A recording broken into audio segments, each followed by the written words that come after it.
అక్కడ పంచముఖ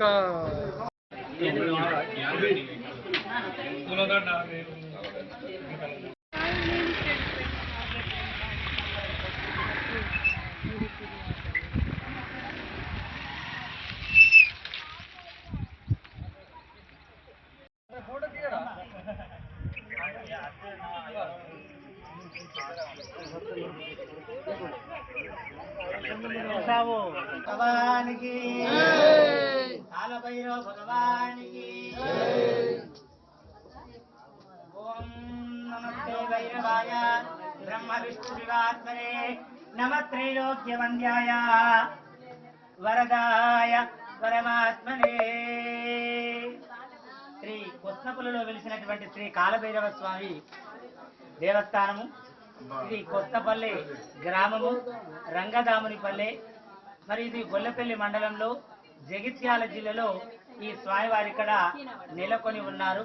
ఇక్కడ ఈ స్వామివారి దేవాలయంలో ప్రతి ఆదివారము, మంగళవారము మరియు పౌర్ణమి తదుపరి వచ్చు అష్టమి రోజున, అలాగే అమావాస్య పర్వదినమున విశేషమైనటువంటి పూజలు అందుకుంటూ ఉన్నారు స్వామివారు.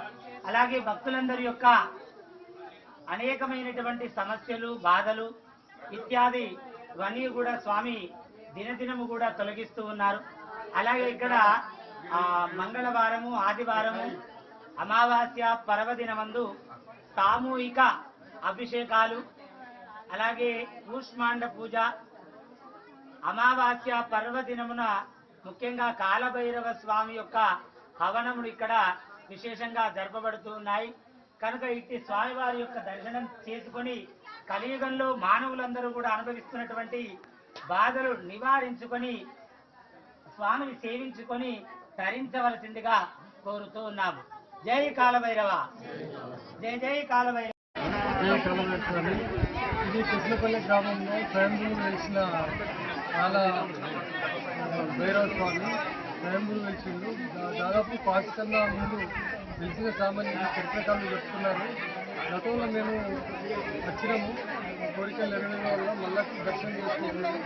అదేవిధంగా ఇక్కడ ఈ రైతులు ఏది సమస్య వచ్చినా వీరికి వచ్చి చేసేవారు, బోనాలు కూడా తీసేవారట. వెనుకట ఒక 100 సంవత్సరాల క్రితం ఒక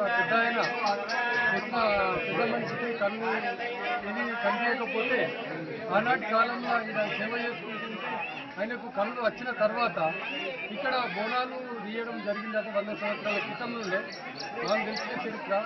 అందుకని జైత్యాల చుట్టుపక్కల వాళ్ళు కానీ ఇతర గంగవతల నుండి కానీ వచ్చిన వాళ్ళు ఇక్కడ కోరికలు వచ్చే తీరుతాయని వస్తుంటారు.